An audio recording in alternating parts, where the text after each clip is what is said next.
What's up? What's up? What's happening? Baldhead Podcast in the building. Going live a little bit early, trying to test out a situation because I had some technical difficulties before, and I don't want that on the show. I don't want that shit on the show. So as y'all chiming in, as y'all tuning in, I need y'all to share.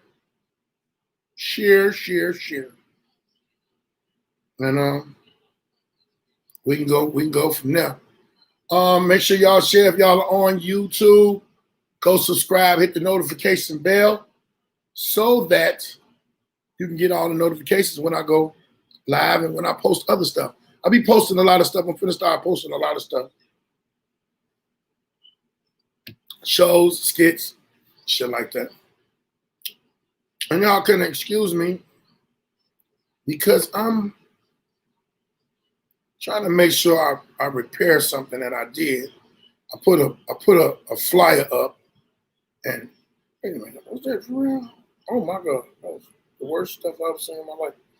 The internet is just unbelievable with the shit that they let people post. The internet is unbelievable. It will let you post anything looking crazy. Well, no, it ain't the internet's fault. Whoever posts something, but this is a dude that just posted a girl with, I guess she had her titty out. She had on one of them things to cover up the areola and everything. But the titty was so long that it was unbelievable. I was like, I ain't never seen. It was like a block long. Titty was a block long. And I know that sounds crazy, but it was. Shit, block long titty, man. Who the hell? A block long titty. Disrespectful.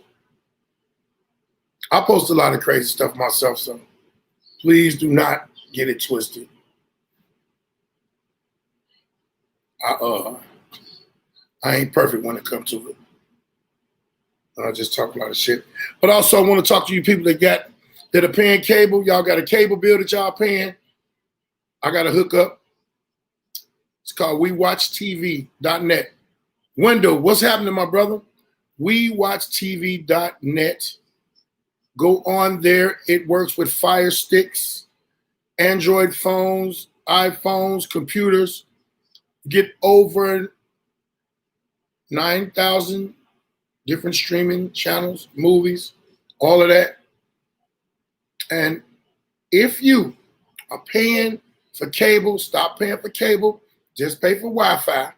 Just pay for Wi-Fi. And it'll be $30 a month.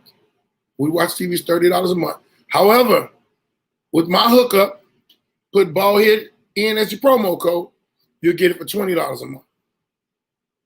Hey, I'm giving y'all a hookup of taking $10 up off of something you'll be paying $30 for, which to knock down a crazy bill that you got. No, man, I got my skull cap on, Chicago flag, because the AC in my house is unbelievable. It is Arctica in this motherfucker. Y'all think it ain't? Shit. It's cold as fuck in my house. But I'd rather be cold than be hot. And I'm grateful for it. And when I went to go look at the temperature said, Hawk. Only certain people know what that hawk is. It's my brother Ruben Ellis gonna tell me, take my skull cap off. No, nigga, it's cold in here. And I ain't got no hair. So this is for me. And it's a Chicago flag. Some people get shit confused with a police flag or whatever. It's the Chicago flag. And on top of that, Chicago flag is 4 stars, actually 4 6-point stars. For all those who do know. Yeah. Anyway, I'm going to talk about a couple of things today that's going to rattle your cages. If y'all been watching that Democratic rally, I say it is. Hey, we only got one other option. That last option that they put in ain't working for nobody. Yeah, yeah. Hawk is out. The Hawk is from Chicago. I don't even know how long ago that I heard, or the first time I ever heard the Hawk. Damn, Ruben, stop being like that, man. You know, I'm just saying, bro. I'm just trying to let you know what I gotta tell them. What I've said. I gotta tell them the history of the Chicago flag, man. Don't be like that. So violent, man. Come on, fuck me, huh? And I want y'all, if y'all are on Facebook, follow my man, Said A. Anthony, because this Sunday, I will be on his show, Three Jerks with a Platform. Yeah, I'll be on there. You know, I got my own podcast. They got their own podcast. That's how you do it. You got to get interviewed if you're an interviewer. You got to be on somebody's show if you got a show. So y'all check that out. That'll be Sunday, 5 p.m. Eastern. I will be on Three Jerks with a Platform. So go to my man Said A. Anthony's page to get the information about it. Hello, cousin. How are you doing? I'm good. I can't complain. I got two good comedians coming on here today. Actually, they more than good. They are some of the most professional. I know what you're talking about, fool. They're some of the most professional, business-orientated comics in the game. And as yes, I will explain to y'all about the comedy portion of the game. I'm going to also explain to y'all about all type of other business. Shout out to my nephew. What up, nephew? God damn it, all the way up in Minnesota. Well, it's a different type of. And let me tell y'all something too about Minnesota and about Chicago. Well, people be saying it's too cold to be in Chicago. No. Chicago is known for the windy city. That means if you're in Chicago, it could be cold. Don't get it wrong, it can be real cold. Midwest can get cold, motherfucker. But Chicago get seriously cold when the wind be blowing, because the wind blow up off that lake. But Minnesota, tell y'all something. Let me tell y'all a little story. 95. I went to Minnesota just the same reason. There's a lot of other cats went to Minnesota. Because the nickel bags that sold in Chicago went for $20 in Minnesota. So trust me, I was in the soda pop getting money.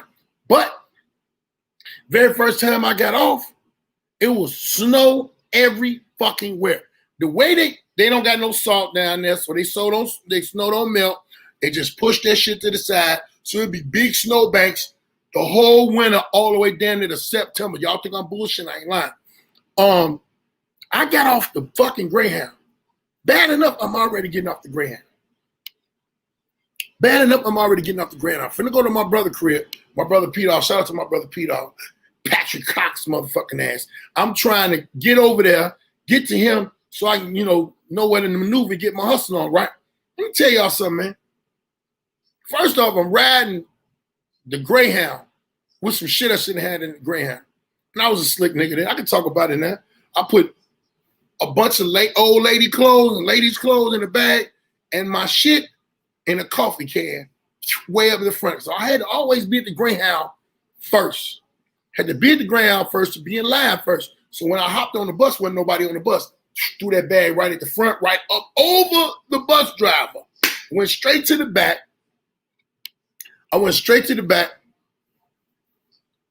Okay, I got you. I'm gonna let you know about it, AL.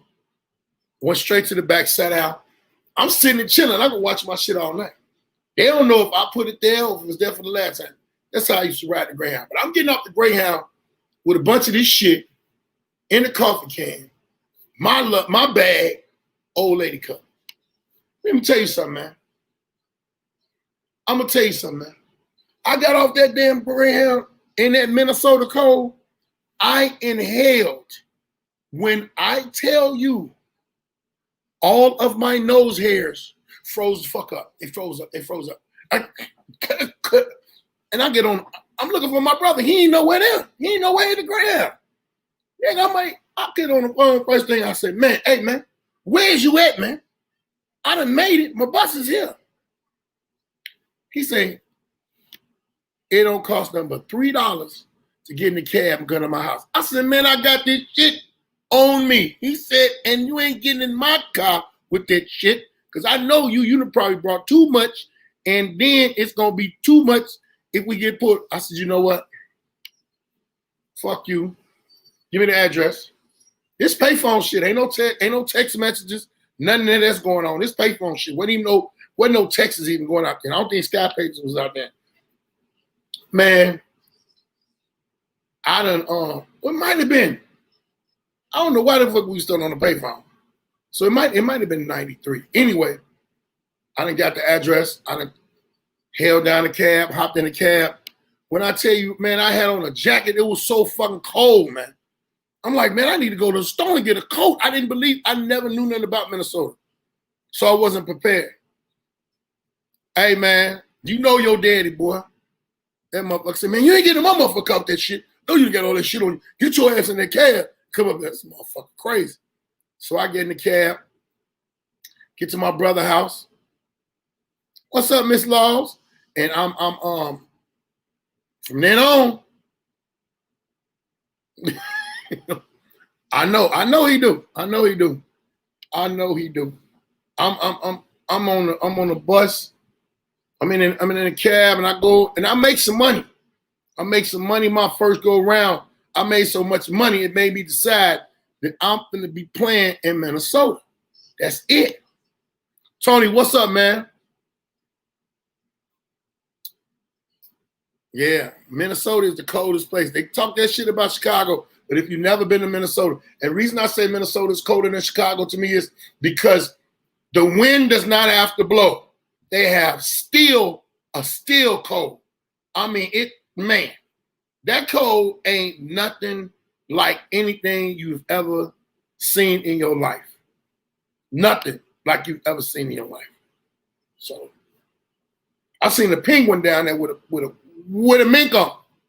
Fuck did you get a mink from, penguin? That's how cold it was. But hey, that was just me going to Minnesota. I made a lot of money now. Oh, but I told my brother I ain't come back down to the summer.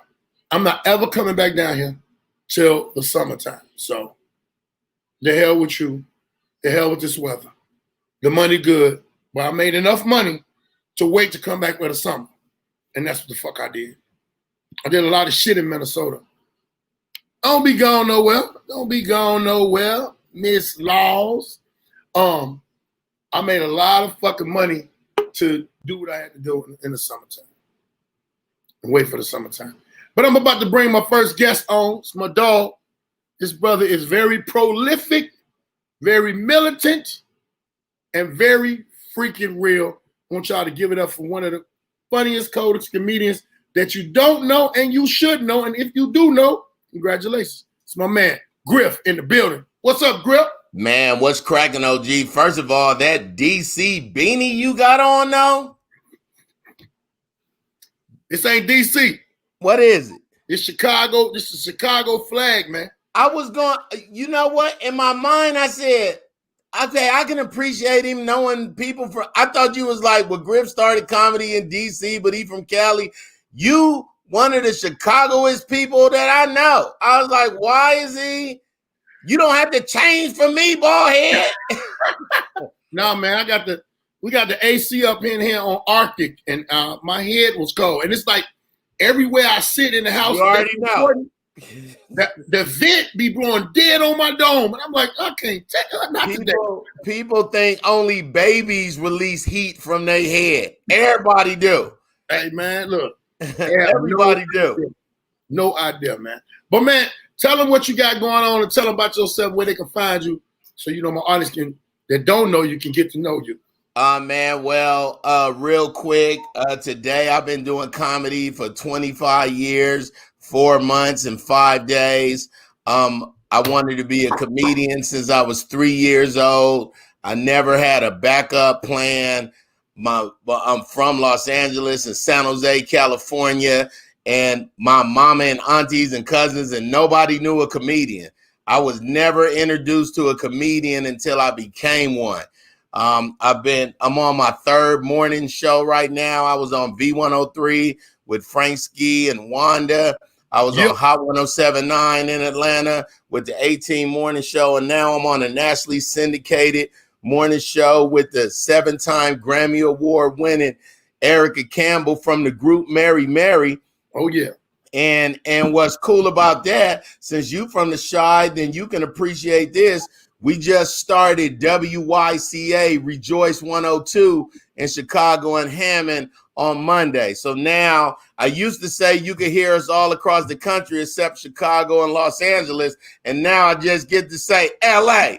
That's who I am. A dude who don't get in trouble, never been arrested, never been to jail, never been touched by the police. Like, I just wanted to do one thing when I grew up, and then I became all kind of other things: cartoon voiceover, author. I'm a father of 5 kids. I don't never say step kids. I raised 5 kids, and I'm very grateful and thankful to be where I am right now. And I know Baldhead for a minute. What's cool about Baldhead is he like me. We come off hard, but we real cool with people we cool with. That's it.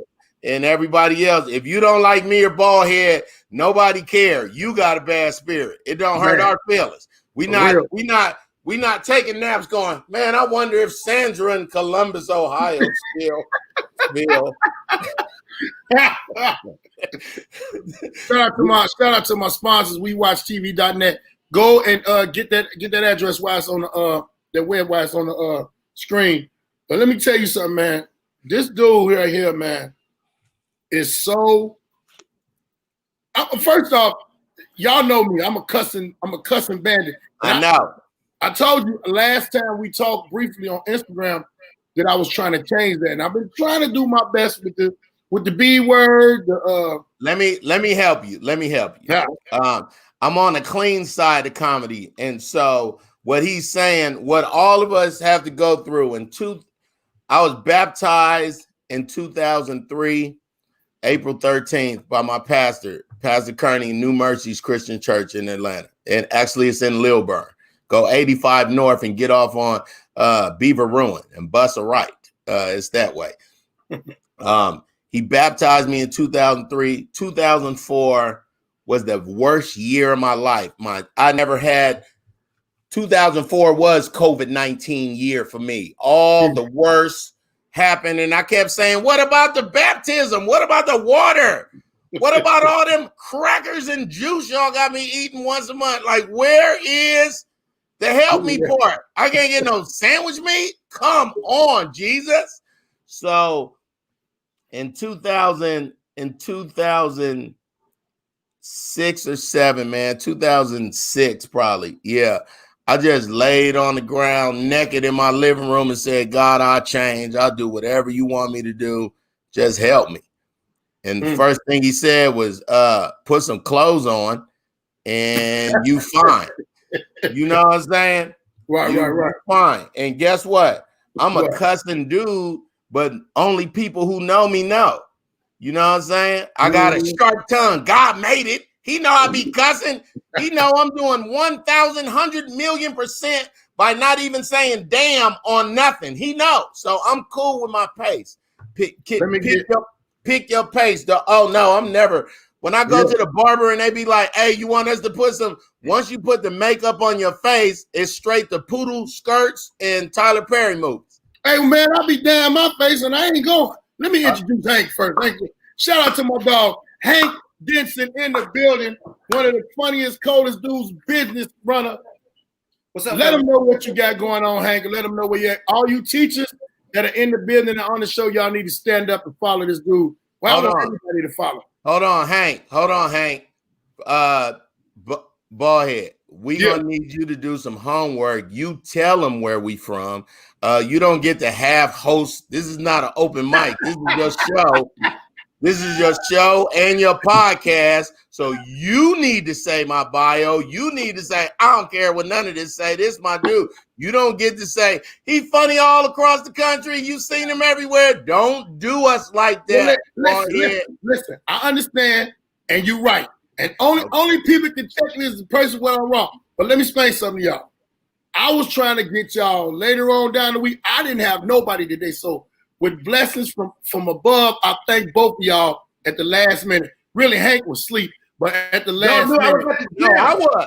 I wake up every you? day at 4 a.m. I was asleep. I take a nap every day from 12 to 3 or 11 to 2 or 1 to 4 every day without missing it. Call my 29-year-old and say, what is your dad the most? Y'all want him to say fun. He gonna say he funny, but he take naps. He's a napper. There's nothing wrong with a professional nap. Homeboy. But look, because I'm a comedian first, it's almost instinctive to be an insomniac. It's almost very in my DNA that I must watch the sun come up. So to be on a morning show, it has trained me. It's fine to go to sleep at midnight or so if you want to just. Because you got to be in there at 4? I'm on a morning show. Yeah, I wake up every morning at 4 a.m. DM me, man. I got you. Hey, man, you know what? Kevin said, I'm somebody. Yeah, I had to be. I understand that because in Chicago, I used to be on the morning show with Tony Score and Leon. Of course. Whenever one of them, but let me tell you something. I had them on, and it was two of the dirtiest niggas in the world. They knew I was a night owl. They knew I'm out. It was a restaurant that I hang out in Chicago called the White Palace on Roosevelt Canal. Now, you hit Lakeshore Drive. Before you hit Lakeshore Drive, you make a left to go to the radio station, right? And all the time, they would have their vacations. It wouldn't take them. They would call me 3 o'clock in the morning or 2 something. And I'm like, hey, man, I need you to be at the radio station in the morning. They don't know what I'm doing. And 9 times out of 10, I was doing something wrong anyway. But they hit me. I've been and came from the White House. I'll be finna go straight. I got to make a left, get myself together, get my mental together. And then I've been and stuffed some coffee now. I'm on the radio. I'm on the radio. That's the best time to go, though. Wait a minute. But they don't downplay it, though, ladies and gentlemen. The radio station that he was on is Chicago's biggest, longest, most recognized legacy radio station. I started comedy with Tony Schofield and Leon. They're my home. The dude that called Tony and said, come be on the radio and the yay is the same dude that called me. Like, so I'm in the, it's weird, the comedians that do radio, because I'm already in a fraternity of comedy, and man, we lost one on Saturday. Woo! Man. I was gonna talk about it. I'm glad. And you know what was so crazy, man? That it wasn't everybody there because of the COVID. Yeah. But it was so many there.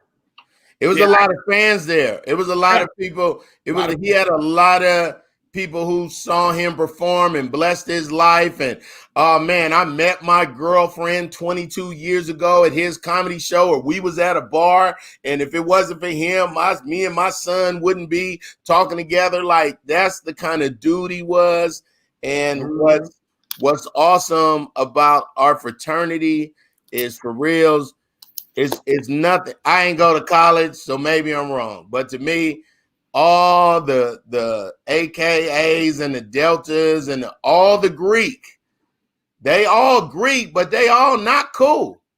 But right. But if it came down to the Greek, you got a Greek problem. So I know, worst case scenario, comedians got my back because we gladiators on them stages, and you kind of only know how to be you either a gladiator or you not. You either going to a stadium where nobody know you, and if that stadium got 13, 19 people in it, if you can't win, they will always remember your loss. Oh my God. Them 19 will spread to Jesus that you suck. So for comedians that go on the road, it says so much more about you. We all three of us can name comedians that's hella funny that never traveled. That's been hella funny for 25 years, 30, and people know him. Downtown Tony Brown, Detroit, downtown Tony Brown. Oh man, you don't even have to start naming them. Mike Brooks from Washington, D.C. is one of the funniest. I started with that dude, and he will not leave. And I always tried to figure it out. Like, is it? But I know what it is, though. We already in the scariest job in the world. The number one fear on the planet is to speak in front of a live audience. And number two is death. What that essentially means is people would rather die than jump on that stage. Yeah. Not just jump on that stage, but talk to people. So we got to be the clever ones. Because you talking Tony Woods. You talking, God, all them dudes out of New York. A lot of cats out of New York. Woods. Yeah, so many dudes. Tony Woods. Dave Chappelle thanked Tony Woods at the Mark Twain. Like, hey, do you know how cool that was, man? Yeah, I loved it. I was in the house. That's what made me cry. I started in DC though, so with Joe Claire and Red Grant and Dominique, PR and Joe, Jay Phillips and I started with them. Coco Brown. I remember doing Two Ray. I remember when Two Ray not leaving either. Now that I think about it, he been to Philly. He left through that movie, but as far as Two Ray, he travels. But it's like, I think what it is too is it's like, now you know comedy's word of mouth. So if I got a hookup, say like in LA somewhere, and they looking for new comics, if they ask me, you know some comedians, and I tell promoters this all the time. Do you know you got the power to discover somebody that ain't been discovered? Or you can actually say that. Don't discover the people that's in your town. We can do that our own. If we really serious about that, we gonna make our name known at home first. Yeah. Number one. Yeah. I tell motherfuckers, look at man, you got to get these pets that the comics know. Then you gotta be a promoter and promote it. Right. Why is you asking me questions? Give me $3,000 more since you want to know all this how to promote. Right. Man, if you put this comic on and these people know your track record with all the funny dudes that are local, they gonna still trust you. Right. You gonna still trust you. Only problem you gonna ever have is if they gonna show up. I said that I'm gonna be the host. My pressure is being the host at Jokes and Notes. It wasn't just Jokes and Notes. I had 5 rooms before I got to Jokes and Notes. I know 3 of them by name. So I really, and they was all Hank. They was all 559. A bunch of 559. He had a gang of you could get murdered if you join the wrong person and they don't think it's funny. And you a lot of this. I swear to God. He's funny though. Let me tell you what happened one night in one of my rooms. It was some dudes from the block, my guys, right? If you wasn't funny, first off, they sitting right in front of the stage. Of course. They playing dominoes. Oh, I play dominoes. I would love that room. Good. No, listen. Why you on the stage? I know. It's so disrespectful. Right, that part. If you wasn't funny, they would start a game. Now, it was a few people in there that knew. My man Jesse would bust out the dominoes. If you wasn't funny, he busted dominoes out and put them on the table. And I'm in the back like, oh, Lord. And I'm already knowing that this comic don't got this strength. But I can't save him. I got to let you go on and do because you beg to go up. You want to go up. All right. Hey, man, up there, man. The mug wasn't funny. It seemed like somebody bust out 4 sets of dominoes. They were shuffling. Dog, that's amazing, dog. The crazy part is they looking at the stature of the dudes. They already know you say the wrong thing. You might get whooped. So then the comic look at me. I got to look at them and be like, it's my man. Let him alone, man. So why he better make us laugh, man. We're gonna play dominoes. Why I said 559, Hank. When I first met Henry Welch and Tyler Craig, rest in punchlines, homie. I met him at 559.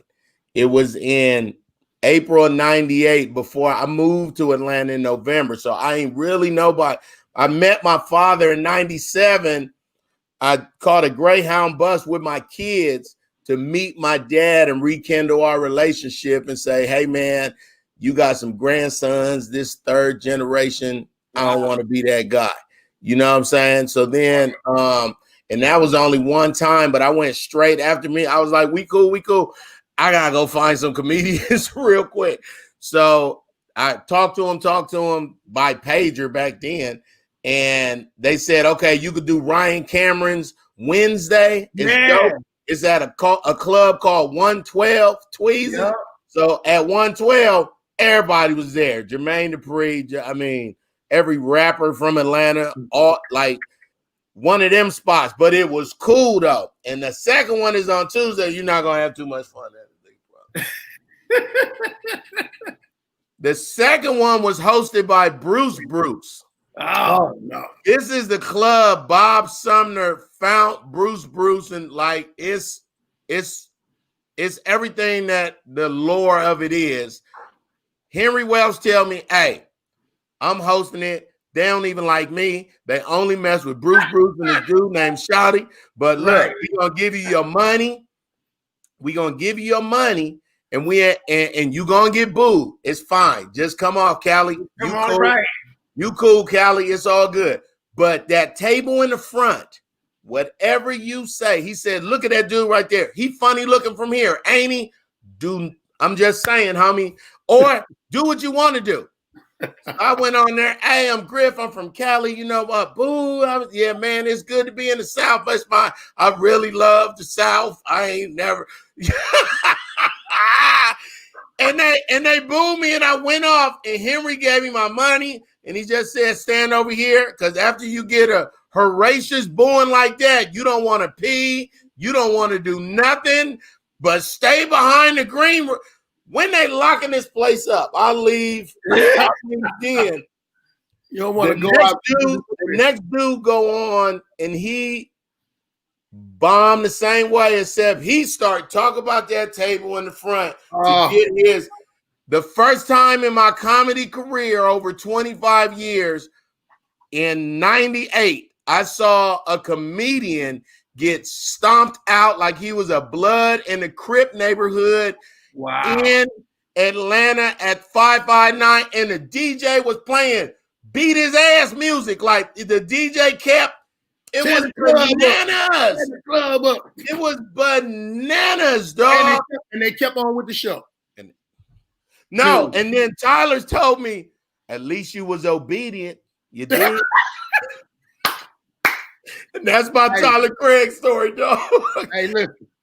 I had went to a room in Chicago, in Atlanta. I went to Uptown. Which one? The one on Marietta? Yeah, the one on Marietta. Okay. They tell me opening up for Benji Brown.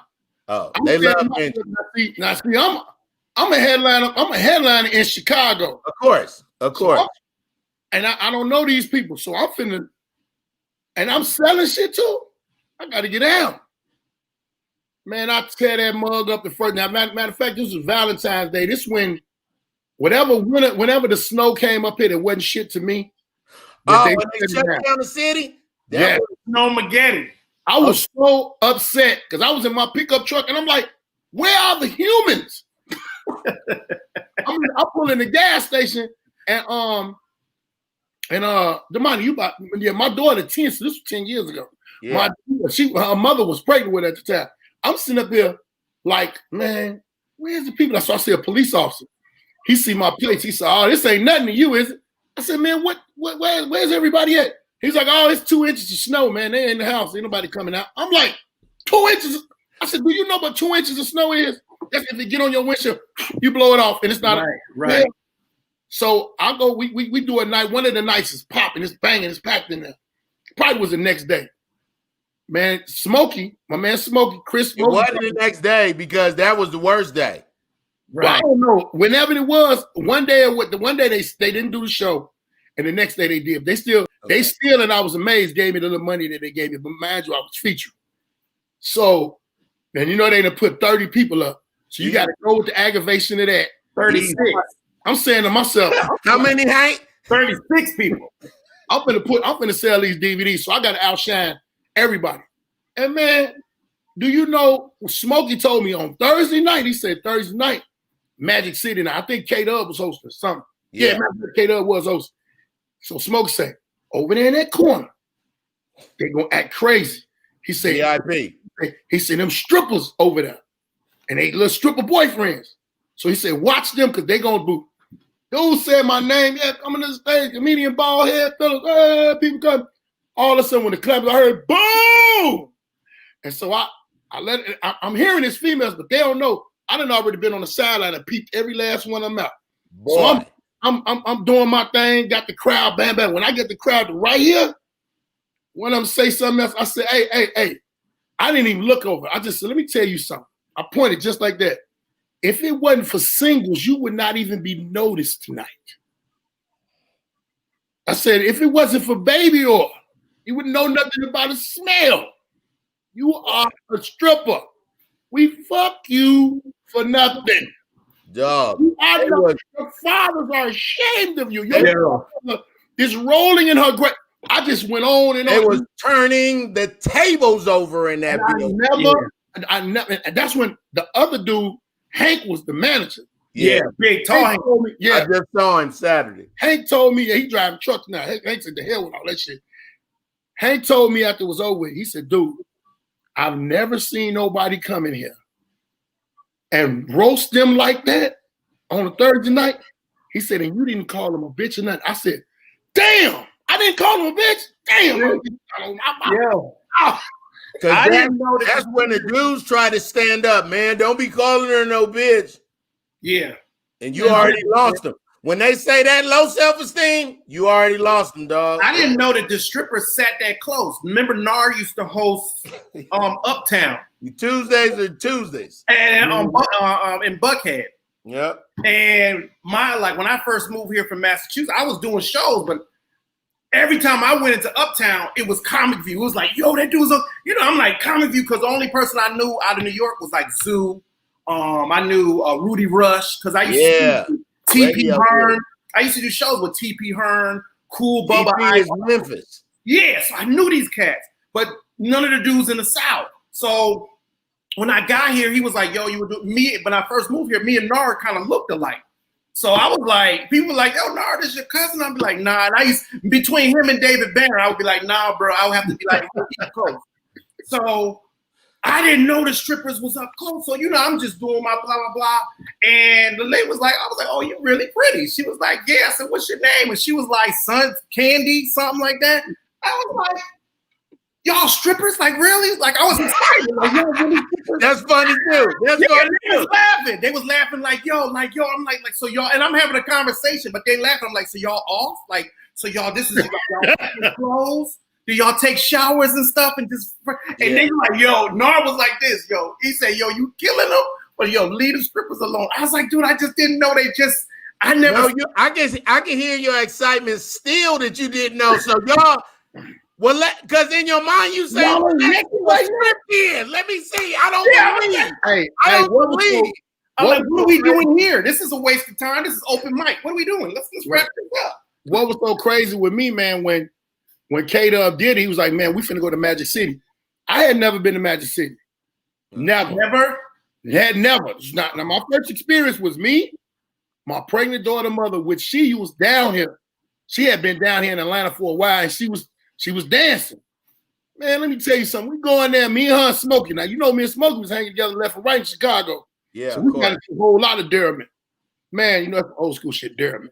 But he lay up, and I'm looking around in amazement. Like, my daughter mama said, I told you these chicks wasn't no joke. I said, man, the hell with these chicks. Why is they throwing all this money?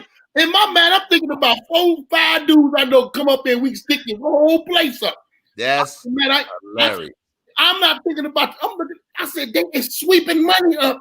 That's the first time. With the big janitor broom, the big one. The first time I ever experienced making it rain. I was like, what the hell is they doing with all that money? I had no idea. I thought they made the girls take out the trash. We had dancers, but they had a lot. Now, see, all of this making it rain stuff, I think it came from down here or either Miami, but however the case may be, all of it came up when the stripper pole was invented. Because, see, I used to host with my man Big Daddy Woo Woo in Chicago. Big Daddy Woo was like Luke Skywalker of Chicago. May he rest in peace. That's who actually taught me how to host everything.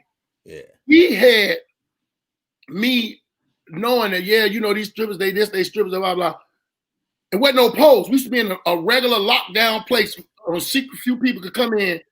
and they would be all on the floor. They had to make up a little routine, but wasn't no pole. When they came out with that pole, man, it was unbelievable. I didn't know. Georgia messed me up. Telling everybody he basically was there when they invented the pole. They invented the pole. Yo, it messed me up because I didn't know like you can make that amount of money. Where end of the night they had trash bags, and I'm looking around like, so y'all make the women gotta take out trash after? My cousin was like, dude, that's their money. I said, what are you talking about? He said, no, that's all the money that they accumulate.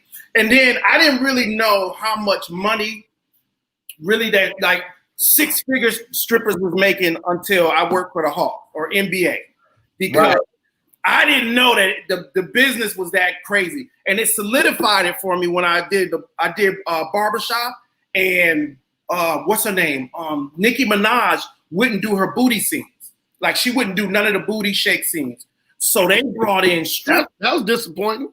Dude, but they brought in strippers from Atlanta. These chicks was pulling up in Maseratis, Land Rovers, like how long this gonna take? And I'm in makeup and I'm looking like me and Cube's barber dude was like, yo, who are these ladies? I was like, yo, I think these are strippers that's coming in. And the AD was like, get low with it. I think these are strippers. He's so pure, Baldhead. He's so pure, right? He still can't get past. I was at a show and it was you see me holding my neck. He holding his pearls like I think. Oh Lord, those ladies getting naked up tonight. That's what I think. So wait a minute. So you know they have their rate. You know they talk about what their rate is, right? And the AD was like, well, the lady she signed the paper. One of them signed the paper. It's like this it, and dude was like, yeah, that's the rate we pay for that. She ripped it up. She's like, I'm out. I'm like, yo. He was like, yo. She got a shift she got to get to in an hour. Her shift in an hour, she about to make 10 racks, 15 racks. She don't even, she's like, forget a movie. I don't have time for this movie. She said, right. If y'all that day. In my life, I have been in a relationship with 2 strippers. I never bought nothing. They knew what I was doing. I got it, baby. I was like, I love you. I love your job. And I never, let me tell you what some dudes will do. Some dudes will get a girl that's a dancer, and then when they get with her, you don't have to do this. What are you doing? No. You were saying, get that money. You was pimping. I'm drunk. We wrote the lyrics to that Usher song. I wasn't, stripper money done bought me flyers. Yeah. It done bought me radio commercial time. Hey, look. But you know, before I started comedy in 95 in Washington, D.C., I worked at the whitest strip club. It was only 2 black. It was me and a black girl. But the dude that was hiring people straight out the military. And I had just got there from Germany. So it was, man, I was making $600-800 a week cash walking the thinnest white girls you ever seen in your life. Like this how popular this club was. Whenever somebody got drafted or something, they came to that spot. But the biggest night I saw is when the vice president, Dan Quayle, came in with some man. Now, I will admit, I watched him the whole time like this. I was watching him because I said, so the vice president is just in the strip club and ain't nobody going. So I'm watching him like, I know all these white girls. I want to see what his nasty is right now. He never looked up. He really talked to the dude. They drank sodas. All the doors was by Secret Service. They got up and left. They stayed there about 8 songs. And they walked down the back door because if you know anything about D.C., the vice president White House was right next door to this place. And then we got a knock on the door. We was just sitting there. Everybody was going, the vice president just came in here. Like we was tripping, right? Then somebody knocked on the door and literally gave us a briefcase with bread in it. And I thought that was the ballerness thing. That was Donald Trump. You just didn't pay attention because he wasn't. Oh no, I know it was 12. I was looking at him hard. I'm talking about the dude he said he was talking to. When I came to Atlanta, they had a club called the Gentleman's Club, and that was dudes and chicks in the club. It was basically a regular club, but all the chicks was naked. It was bananas. It was dudes was there it was bananas, and it was just naked chicks everywhere. It's called the Gentleman Club, so that blew my whole mind. I was like, I never did understand why they call them Gentleman Club. What is it called? For sisters only messed me up because I didn't even know black women showed up with their hair done and that amount of numbers. I'm from Massachusetts, Connecticut, Hartford. Exactly. I'm looking around. I'm used to Puerto Ricans. Right. So, I got there. I was like, I got a headache. It was like, what's wrong with you? I'm like, hey, man. Everybody's like, is it like this? And then when I moved down here, Travis Best, I played high school ball with Trav. Travis is my homie. Travis said something I will never repeat online to me. That was the truest thing I ever heard. And why it was Travis. He went to Georgia Tech, so he was around here a lot, but he played here too, though. I'm telling you, when I came here with him, that was the second to last Freaknik. And I tell people all the time, if you never experienced a Freaknik, I went to the last Freaknik. Y'all ain't gonna believe this. I was on the run for my case in Minnesota. I believe it. I was look. I had bonded out. Before I bonded out, them people gonna tell me. I got to tell you the whole funny story for people. So I get caught up, right? I get caught up with all these drugs and the gun. And the judge was like, see, in Chicago, they give you time by years. I had never been locked up nowhere. I've been locked up in Chicago, but I had never did no time by bullets? What's time by years? No, time by years, and Minnesota give you time by months. So instead of staying in Chicago, they're like, you got a year, but in Minnesota, they say you got 12 months. So let me tell you what happened. I'm standing in the courtroom. I'm like, man, it got me my brother. Now, my brother that's down in Minnesota, he's still down there to this day. What was you wearing in the courtroom, Baldhead? Oh, let me tell you what I had. When they caught me, I had on what they caught me in. I had on a Larry Hoover t-shirt, some khakis, and some Air Force One. I knew it, Hank. I needed to hear it. In my mind, I already saw it, Hank, I already saw it. It's no way he's dressing up. He just standing there. Give me my time there and hurry up. I already knew it. Finish. When they told me you are facing 86 months, I heard 86 years. I said, what the fuck? It wasn't number 2 ounces of y'all checking me. Is y'all at y'all mouth? Hey, I look over at my brother. I'm thinking my brother is going to be up in raw too, but my brother knew what I was thinking. Right. He over there dying. Laughing. I said, nigga, this ain't funny. They talking about giving me 86 years. They had the guards had to grab me because I was trying to go out the door. I was trying to go then. They pulled me in the back and he said, man, I said, man, I ain't gonna calm down, man. I'm not gonna do that. Then y'all I said, man, I ain't even got I couldn't tell on nobody. It was only me on the case. I wasn't gonna tell on nobody no way. It was just me. I was like, I ain't even got nobody to tell on about this bullshit y'all trying to. Hey, look, when I tell you the dude he said I ain't got nobody to tell on. Is it the tail room? Is it the tail room? 86 years. No, damn. Nigga, I was just 20. Hey, look, I looked at that but I ain't never heard nobody say I ain't got nobody. That's the best. Please say that on stage. Please. It was one guard. It was one guard. When I tell about that story about Minnesota, I do. But it was one guard that said, man, brother, listen to me. Listen to me. He wasn't listening. He said 86 months, not 86 years. I calmed down, right? And I said, how many times do 12 going to 86? Shit. That's still too much. I said, it's too much, man. I can't do that shit, man. My son just made 3 years old. What the fuck is y'all doing? So the judge, I bonded out. And I was gone. When I got out of it, I said, man, I'm not coming back in no court. My brother like, man, they're going to hunt you down. I said, well, they're going to have to do their job, but I'm going to have some fun. I had me about $10,000. I went everywhere, and I went to the last picnic because I had never been before. I went to the Freaknik. Let me tell you something. There's some things that went on at that Freaknik that I never talk about. But I went to the last two. And the one I went to is when they tore that mall up. They tore the mall up. Yeah. And when I went back, my great grandmother is the reason why I turned myself in, because I was sitting around the house for 3 days.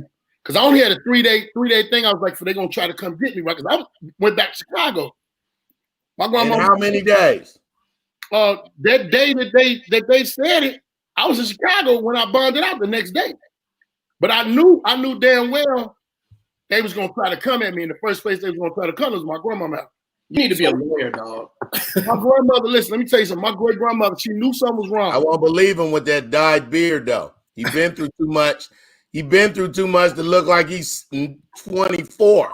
Whatever. I ain't 24. Whatever. You, my grandmother. That's that struggle skin. That struggle skin be different. It don't have no crap. That's that real struggle. Hey, no, look at our struggle skin, dog. We are handsome dudes. When you get to where time don't matter, right? Like jail, you stop. My father don't even look like he my father. He locked up again right now. Wow. I told this nigga, I said, so you're just trying to rejuvenate? Is that what you're doing? You keep rejuvenating. The niggas out here don't know what spa. Tell him that's his spa. I got people. That's his spa. That ain't your daddy. I got people that ain't your daddy. Yeah, it is my daddy. What the fuck? But my grandmother, if it wasn't for my grandmother, I wouldn't have never turned myself. And she said, you need to talk to a lawyer, see if they could do something. And my lawyer, what it was, they said, they'll drop the gun. How'd you know the lawyer? Where'd you find him from? Was he the dope boy lawyer that everybody kept using? Yeah, hell yeah. How does that pay work? I went to Minnesota. He want his cash. No, I went to Minnesota. And the first thing I did when I first had my first 10,000 was when I got a lawyer. And I said, I'm going to need you. He's like, what do you do? I said, just trust me. I'm going to need you. Trust me. And walked up out of there. Got my receipt and got on up out of there. When they came, my brother knew who to go get. But my great grandmother, I still would have been on the run. Let me tell you, when I was on the run, I was smart. I wasn't driving. And I wasn't riding with nobody that wasn't legal. Right. And you couldn't do it in Minnesota because in Minnesota, they got a thing where they want everybody in the car ID. They was doing that way back then. Hold on. Time out. You born and raised in Chicago. You was selling dope in Minneapolis, wasn't it? Yes, a lot of them. Yes, I was selling dope. I was gang back. Look, I was the only dude down there with finger waves in their head out there causing all type of corruption. Oh, you the dude from the banana. Wait a minute, you had the big JoJo's on me. It was all hard. Hey, look, Griff, he the dude that be like, I don't like that shit. You the dude they was telling them. No, I wasn't that motherfucker. He Method Man and Belly. I don't like y'all leaving out that he kept saying Minnesota. I had to, and it's close too, so he could get there quick and be out. He knew all the routes out back to the town. Yeah. Place to stay. How far is that drive, Baldhead? At the time, it was like 7 hours. Oh, you was just hitting it and coming back, or flying? And I was hitting it. Let me tell you something. I was so crazy and young. I didn't imagine. I didn't have no license till I was 29. And you talking about for reals when between you was 19 and 23, huh? Mm-hmm. And you only got a license because you had to get an apartment. No. I didn't even do that. When I was 19, I had just I just got out of jail for beating a murder in self-defense. I was 18. The dude tried to stick me up on the phone booth because he knew I had some dope on me. Then I'm calling my mama like, Mom, I ain't got my keys. And I turn around, man, lower that shit. Baldhead, you need to write a book. No, you interrupting the book from the storyteller. Go ahead. This is crazy. That's what I'm actually doing right now. I laid down for these next 5 months. I'm writing my book, and it's called Felon, Father, and Friend. And it's three chapters. Well, finish the story though, because it was good. Finish that. So he turned around and he upped on me, right? He upped on me, and I gave him the stuff. So he clicked the gun. I had my gun on me, but he had up. So I pushed him up mine and dumped on his ass. Let me tell you something, man. The police looked for me. You was 18? Yeah, I was 18. I just graduated. Graduated. I had was on the run for 2 years. Never left Chicago. Went on the west side. I was on the west side with my baby mama. My daughter Ray Ray. My baby mama named Ray Ray. But my oldest daughter is Mahogany. It's my oldest child. And we argue about this all the time. She was like, I don't even remember you. I was like, I used to live with y'all. I used to be in the house every day. And so she was like, well, how come you wasn't in the house? You wasn't in the house. I said, because I wasn't on the run no motherfucking more. My daughter's mother, my daughter's grandmother was a very big help. She told me, don't you go nowhere. Don't you do shit. You sit in this house. You welcome, whatever. Hey. And you know what I'm saying? And she hid me. She hid me because I told her the whole story, but when they popped me riding out south to go see my brother and them, and my man get pulled over. Police didn't like to sit riding towards the south side. Yeah, from the west side to the south side. Right. And they had asked me about my ID. I got no ID. 71st and Stony Island-ish, that way? Yeah. Actually, yeah. Like 75th, around that way. Across the street from that mosque. No. Pager and the subway. Actually, put this in my phone. That's actually the east side. What you talking about? Oh, okay. Where the mosque is. I was on 71st on the other side of the damn route. But let me tell you, so when they popped me, I didn't have no ID. Remember I told you I didn't have no license or no ID. I never had none. Because I knew I was on bullshit. They give me to the police station. They fingerprint me. They ask me this name. I give them my cousin name. Them prints don't come back. They come back. He come back out the back with we've been looking for you, sir. Yeah. We got your fingerprints off the phone booth. You're wanted for murder. I was like, dude died. I didn't know he died. Oh my God. Is that what you said or is that what you thought? That's what I was thought. I was like, damn, I said that. But anyway, what happened, the way I got away with it, man, the way I got away with it was something unbelievable. A lady that was old as hell came to court as my witness because it was right in front of a laundromat. And it was a phone booth in front of the laundromat. And what's so crazy about Chicago and everywhere, ain't no phone booths nowhere. That phone booth is still there. Wow. Right now to this day. The lady was in there folding her clothes and seeing everything that happened. And somehow or another, she found out about when this case went out. Came to court, and that's what cleared me, man. That's what cleared me. How long was you actually locked up? For like 3 years. I was in the county for 3 years, no bond, none of that. No bond. I'm in that banging, doing all type of shit, you know what I'm saying? Knowing niggas in there, getting the jailhouse education, and realized that this is not where I want to ever be. Was that the last time you went to jail? No, that was the first time. The last time I went to prison. See, I was in the county then fighting that case. I had a Grand Theft Auto case. They let that go. Oh, that's probably why I be playing Grand Theft Auto like I do. But they let that case go. You was grabbing cars if you wanted them real quick, boy. Man, hey, I wasn't gonna walk. Remember I said I had no license. What's the easiest car to get in? I used to pick up girls. They was like, "This is a nice car," but like, it is, ain't it? It is. What's the easiest car to pop, Baldhead? At that time, it was a Camaro or IROC, or a Regal. You can get I had a little skinny one. The Regal. Pop. I'm in there. I'm out of there. So, Baldhead, all I hear, dog, is number one. It wasn't a coincidence that lady was there. That lady, that was God. That was all God. The fact that you said first, old lady, that means the other lawyer, the prosecutor people could have said her vision ain't good past. Right. And it was a glass, and it was light, and it was glare. Like one of my brothers right there tell you the truth. Right there. Look what he said. He said you drive slow. Oh, okay. Okay. That's because he be scared. He do 56. I'm not gonna be. I never got pulled over. Still right now to this day, I don't get pulled over. They don't be pulling me over. You said he's doing 56 miles an hour. He's doing 56, and at 56, his heart is like, y'all got me out here speeding. He's like this. At 60, he's like, why didn't y'all tell me I was speeding? Hey, man. It was a time. You know what, man? We've been talking about everything, but I want to ask y'all both a question one at a time. That's what makes podcasts so sweet. Yeah. People want to hear people the same way me and Hank was just like this. That's exactly how other people. Because I had to stop myself because I was going like this. Tell me, what was you wearing? When he said like this and you were like, don't mess him up, Hank, I felt bad. Like, yeah, get back. Hey, take that story, Baldhead, but stretch it out. So this is when you become a creative, because obviously God gave you a choice.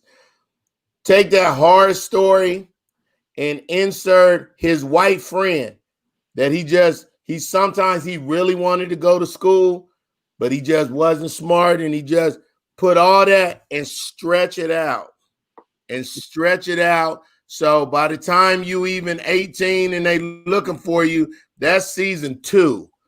The same way we was just in love with that character, I was rooting. Do you know? I would binge watch the Baldhead Truth Show. When I was 13, and I was so wild. Every summer, my great grandparents did not want me to be like everybody else. You was raised by your great grandparents. Great grandparents. Me and my mother was raised by my great grandparents. My mother worked, and those were my babysitter. That's where that survival come from. They wasn't. Yeah. I know how to cook, clean, cook everything, sew, all that. So let me tell you, my great grandfather, they would send me somewhere every summer. And when I got about 18, I used to be like, man, hey man, why y'all keep sending me away? My grandfather said, you ain't finna be no one avenue nigga.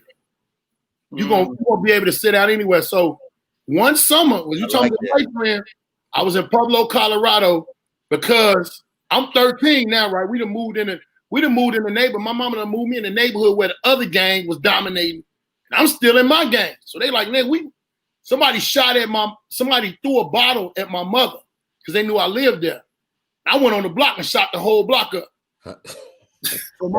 At 13? At 13. So it was some back and forth, right? And one of my cousins and a friend of mine, that him and my cousin were friends, they both got shot up.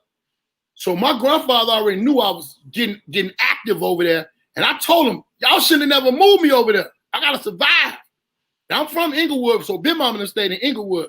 But I go over here and gets into it with the Stones and everybody else.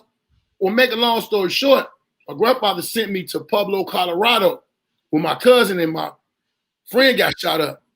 I'm like, man, I don't want to be down here, man. But then I had another cousin, she's superstitious. So she had a dream about me getting chased. And I was like, I was always running and fighting and shit. So your dream was true. Who to your dream? Hey. Let me tell you something. So I'm listening. To Pueblo. I meet this white dude. My cousin introduced my cousins as girls. So they had a white friend that was a little older than me. His name was Beach. They called him Beach. I don't know why they called him Beach. But let me tell you, that's the person that got me introduced to sex. When I get locked up later on in life, he contacted me. He a big CEO, this, that, and the other. Right now today, me and that man friend, between him and my brother, I never was hungry in jail. Never. Wow. Beach did never write shit. He wasn't writing me no letter. He sent me one postcard and said, hey man, I wish you was free, wish you was out here. I'm not sending no letters, but I'm gonna make sure you straight. That's your brother you talking about? No, that was my white friend. The one that you said, that white friend this person exists right now to this day. I just got through talking to him on the phone here in Miami, and they got married.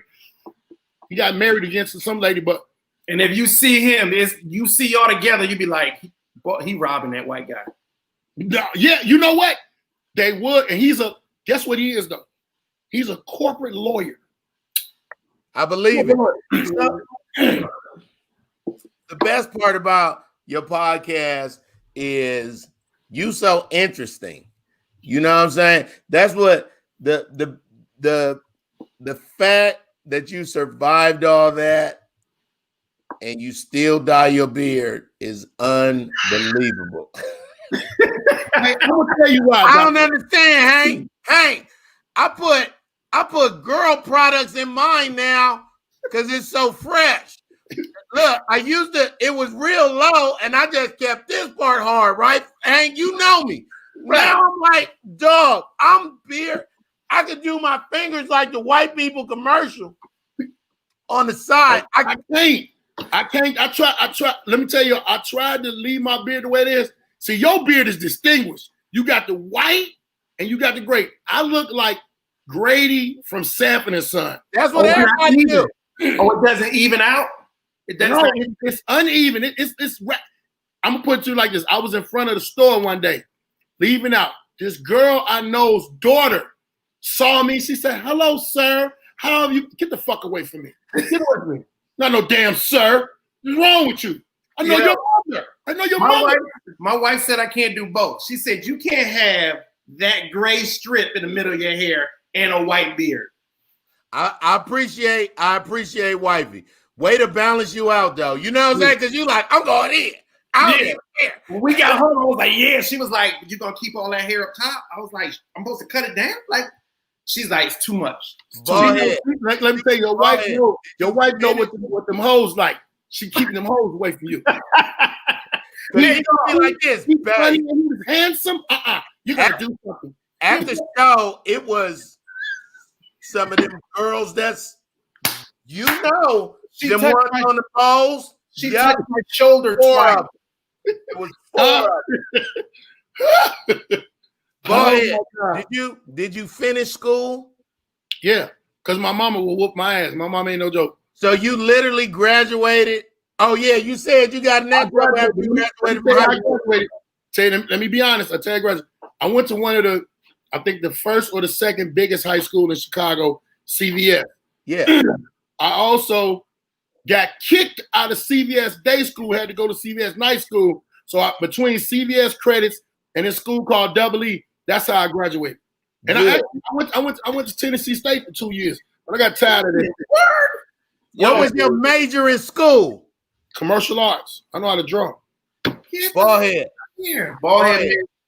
I just on Wednesday I done deal it, but a county and a state just called me and they picking up my curriculum to speak. It started in August for the whole year, 2 semesters. I'm doing videos. I'm calling people. I want you to be on one of my curriculum reels. I want these kids to see how smart you are, but then I really want you to tell these 9th graders, 13 and 14, how you could have used your bad for good. I was talking to kids in the neighborhood. I'm kind of like Batman. You ever hear me talking about something? You hear me talking about Inglewood. I'm like Batman when God to see. So I used to speak at schools, but I would only speak at schools in Inglewood. Right. The only reason I was doing that, it wasn't because I didn't care about no other neighborhood. I seen a lot of kids that I knew their daddies was either dead or locked up, one never coming home. Yeah. And I was like, man, I would play my Comic View tape. I had to play the tape first before I come out. You know, Comic View is basically clean. You know what I'm saying? Then I would come out and they'd be like, so to them, I would be like, I could talk. They could listen to me. He done been on TV on something we know about. That's what I just told the schools, Hank. So the whole thing is this. I got non-disclosure agreements and stuff to sign. It's dope though. It's dope. But basically, through the COVID, the Lord has been telling me to concentrate on my foundation. I got money when they were sending out them small business loans the government was giving out. Yeah. My comedy company didn't get no money, but my nonprofit did. Right. So it allows me to talk a little different because I am about to be the first comedian that becomes a Nobel laureate. What the hell is a laureate? It's whoever win the Nobel Peace Prize. Yeah. Oh, what? That's like a nomination? No, the Nobel nomination is you, and him getting up for a Nobel Peace Prize. Right, When you win it and you become a laureate, first of all, let me tell y'all who Nobel Peace was. Nobel Peace created this trust with the Nobel Peace Prize and the other stuff in it for science and literature and everything else, because he wanted you to forget that he was the man who invented dynamite. Yeah. What? I read that. Right. So Nobel Peace was Bill Gates in 1790. You know what I'm saying? Like, but remember, they made dynamite for the California, for the West people. It let us go through mountains. Yeah. So it because you couldn't go that way. So dynamite was the biggest. Dynamite was the internet. Like, he was Mark Zuckerberg. He was everything. But it also killed so many people in wars. What it could do to a mountain, what it would do to human flesh was not fair. So he created this trust. And since the last year and a half, I'm like, I want to do a TED Talk and I want to win this. I want to be a laureate. My TED Talk got canceled because of COVID, but I was supposed to do that August 27th. Oh. And now I'm doing it in February. But I said all that to say is when all I hear is your testimony, Baldhead, you're a survivor. I'm very interested in hearing even more meticulous details, the other stuff you do. I ain't gonna tell you about this when I got shot. I got like 5 almost died stories. That's why I want you to tell these kids. And we're not even talking about COVID. We haven't even mentioned COVID was the last one. The COVID was the last one. And I'm gonna tell you something crazy, man.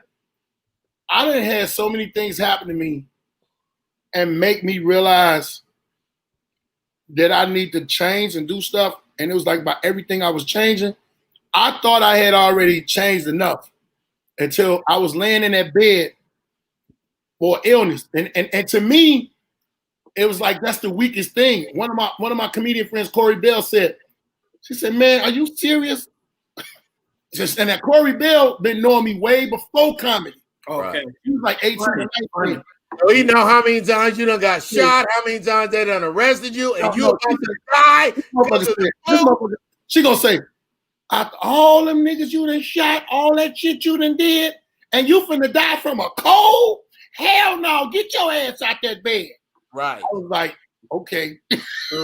I'm trying, but it's like, I got a daughter. Now I got kids, and I had to tell one of my daughters, man, she looked at my young daughter and said, "Man, you do this, you do that." I was like, I was a different daddy then. You got to understand. But now my daughter, I was telling y'all about, the oldest daughter, she has her child. She kind of knows and understands. I think that's when a lot of shit hits you in life when you get kids. But I'm like, the kids that I got, they had to realize it was the drug kids, then it was the comedy kids. Right. You know what I'm saying? So it was a different. It was. I was gone twice. Huh? You was gone twice then. What you talking about? Gone. Being on the road, not being there. You had 2 legit reasons. Like, I'm only doing this so I can get y'all some bread, and you too young. You never gonna remember. So, but at one point though, Griff, I was more in love with the streets than anybody. Of course, my kids. Of course, a woman. You know, I didn't been in a few good relationships that was lost because of like the first time I got into a situation, the motherfucker tried to shoot me. I shot them, and I was. They didn't. That person didn't die, so I can talk about it. But it was the girl I was with. The girl I was with, I was supposed to take on prom. I was like, I can't. But he's somewhere hating you. He could be watching this right now and go, I see the nigga. Look, I seen the nigga one day, and he was like, "Man," he said, "Man, you shot me at the beach." I was like, "You tried to shoot me." He was like, I did. I tried to shoot you. And the girl like a fight, Grim. It ain't like I swung at you. You like I shot you. Did you? No, but this part though, hey.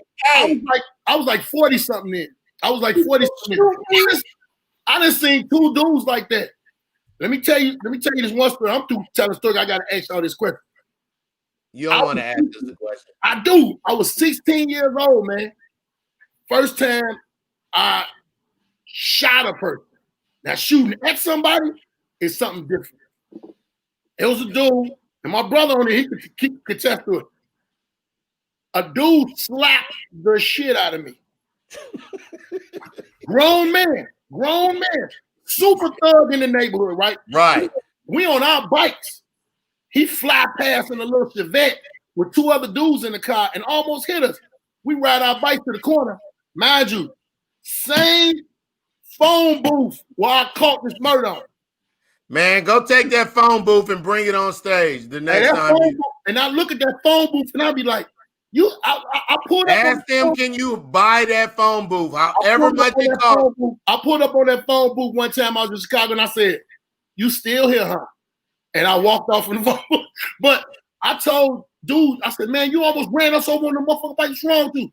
Now I'm the alpha male in my crew, so it's four of them. We done got off the bikes. Dude said, "Man, you better go on your little ass on, boy." I said, "Man, you ain't gonna do shit to me, man. You better watch." Hey, a grown man slap is something different. It's different. Your mama can slap you. Your mama gonna slap you. Your mama gonna put her whole shoulder in it, and but you this still grown man that don't know you, that think you trying to act tough. You didn't even know he had so many bones in his hand. It's like you felt every one of these. You felt all of these. When the man smacked me, I turned and looked. The smack made me look at my boys. They was back on their bikes. Them motherfuckers was on their bikes. They was like, "Hey man, come on, man. We ain't come up here for that." What the fuck y'all mean?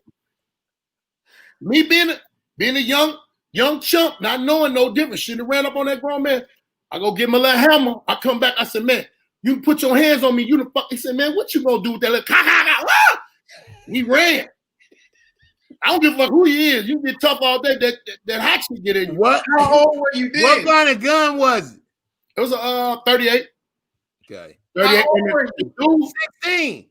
I was 16. Listen, the two dudes in the car with him, it was in a Chevette. So they said the hatchback. They got to push the seat up. It's only two. Put the seat up. Dude in the back seat say, "Man, I told him not to be putting his hands on people, man. I told him." Because he was like, he couldn't get out that car fast. Now, he didn't know if I was going to shoot them or not. But it scared me. It scared me to actually let my anger take me that far. I hopped on the bike, ran back down there, dumped the bike, and I jumped in the cab, went over this girl house. The girl on the bike. Yeah. No, I jumped in the cab. I rode the bike to my cousin's house, and then I got in the cab. I stayed over the east side, man, for a while because my brother called me and said, "Man, do you know who you shot?" I said, "What make you think I shot somebody?" He said, "You the only motherfucker down there on St. Knife Paxton that's gonna shoot somebody." He said, "Man, you done shot a motherfucker." It was basically like I had met my future self and I done shot this motherfucker. So now the whole neighborhood in an uproar. But my brother and dude, his brother was cool. I go to a club, fast forward, I'm in a club with this girl named Jackie. We kicking it. I see this nigga, right? I know who he is, but he like the head of security now. And yeah, I said, "Man, I'm finna have to fight all these bounce." She like, "What you talking about?" I said, "Man, it's a dude in here that I shot." She like, "You just shot somebody?" Bitch, you know how long ago this was? I said, "But he might not know me. I ain't got the hair no more. You know what I'm saying? I'm a little bit bigger." Man walked right up to me and he said, "Man, this your girl?" And I'm like, "Yeah." I said, "I'm finna have to fight this nigga." He said, "Man, you know your man shot me before when we was younger." I said, "Whoa, he want to talk about it. Let's laugh and crack some jokes." And we can have drinks, right? Man, tell you something, boy. The stories and shit that I got in my life is what make me stronger, make me look at shit like, man, this shit ain't serious. It's entertainment shit. Niggas be crying about this shit. I be like, nigga, y'all ain't serious. Baldhead, I'll tell you this, dog. That's the question. Baldhead, let me say this real quick. Baldhead, this is what makes, when you think about black men and our survival, this is what makes white America scared, because it may be nothing to do with them directly, but our survival, our tactics are just surviving. is more than they ever could. And the way you telling us, you know what I mean? And me and Griff looking at you like, yo, we believe every minute of this. And it's what screen was it on? Right. And we like, yo, and it's like the relatability is there. You know what I mean? We like, yo, I got a cousin. All that's there, but that's what makes the black man the king. That's in a nutshell. Because and as many times as life tried to kill you, white people know we can't even come at him 1/60th of a fraction at him that hard. So that means we got to shoot him in the face because he's not going to die. I know one thing. My great grandmother, I think I got about 50 more years from them prayers that she was putting out. Good. My great grandmother knew shit that I had no idea she was supposed to know. I go in the house. Remember, I told you she was looking at me crazy because she knew it was something that I had to go turn myself in. Way before that, she looked at me one day and told me, I heard about what you did in that submarine place on 63rd. I said, what did you come up, Big Mama? You done shot all them boys up in there. You was going to go to jail.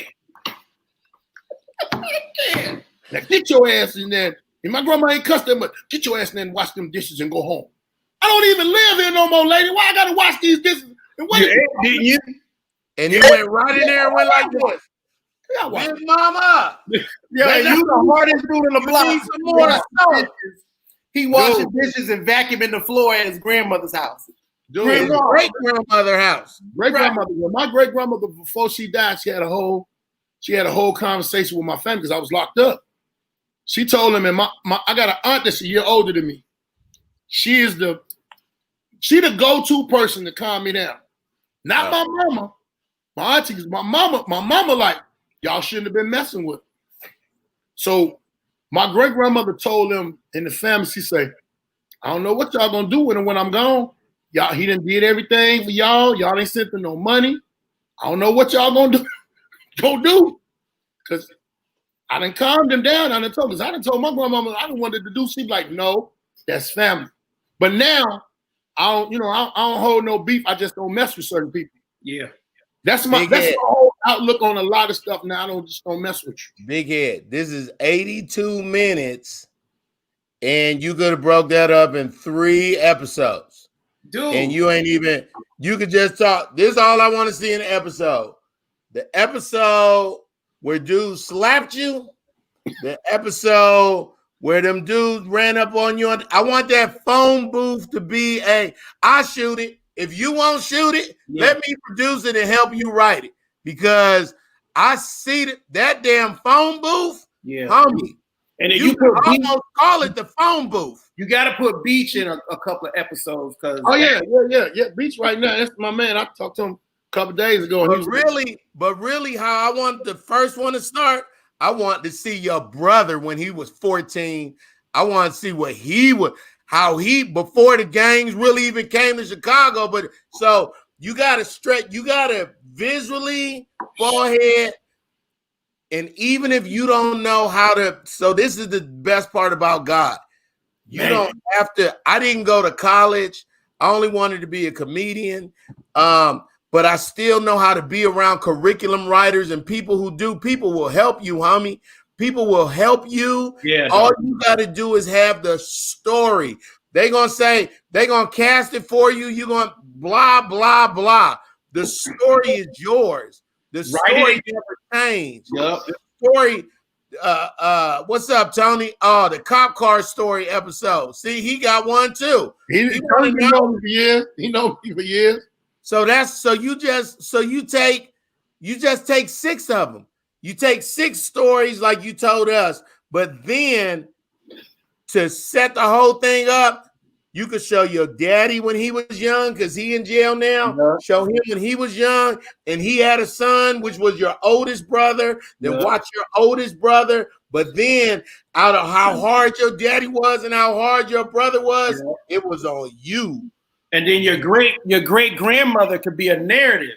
So in some episodes, she could be like, I remember he was, because you only I got like my second mother, her name is Miss Hicks off the block did a documentary one day, and on the documentary, that dude asked her, he was like, "Well, how was he when he was a kid?" She was like, "I can't tell you that."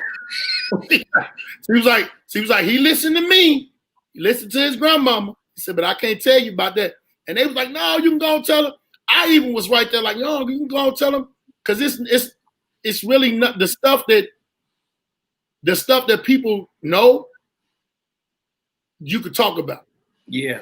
It's a whole nother story that'll never be, you know what I'm saying? The story that'll never be, not to incriminate yourself, just stretch that out a little bit. Yeah. And then you're not saying, not as many and then on 75th in Stony Island, over there by the bus depot, going away to the mall. If you look at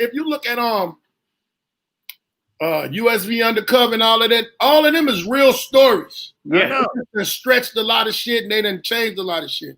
Yeah. Ask the question. Oh, what do you guys feel about? Yeah, you're right. We wrapping up. What do you guys? It would have been a 5-minute show if you would have asked the question in the beginning. And I didn't even want to talk. I didn't even mean to talk about all that. But I want to ask y'all about what do y'all feel? Because I know both of y'all some prolific dudes. Y'all read, y'all educated. What do you both feel about the Black Lives Matter movement and their narrative? You want to go first? You, Hank. The story, the narrative of it is kind of fickle. And I've done my research on it. It's super fickle. Because it's the details in it really don't make sense to me. And it's not directly coming back around to us for what we need. Monies that have been donated and stuff go to the different places that have not been talked to and clear for the people who are out there going Black Lives Matter. I don't think they really know the details. What happens a lot of time, and Griffin attested this, God is in the details. We don't find out the details of things before we go in with our power. That's why our power just gets thrown all over the place and it looks like we don't know what we're doing. The fact that we're in a time now where we can say and make things happen that have never happened before, I thank God for. But we can be misused like they used us in slavery because there's so much power with us and it can be the trajectory of where it could go could just mess up everything for us and we could be 30 years behind because we thought we had somebody in place or something going in place that meant something for us. So I watch it. When people ask me about the narrative of Black Lives Matter, I just say, go read the whole website and the details and then do some underlying the people who are in charge of it now, because the same people who are not the same people who are running it.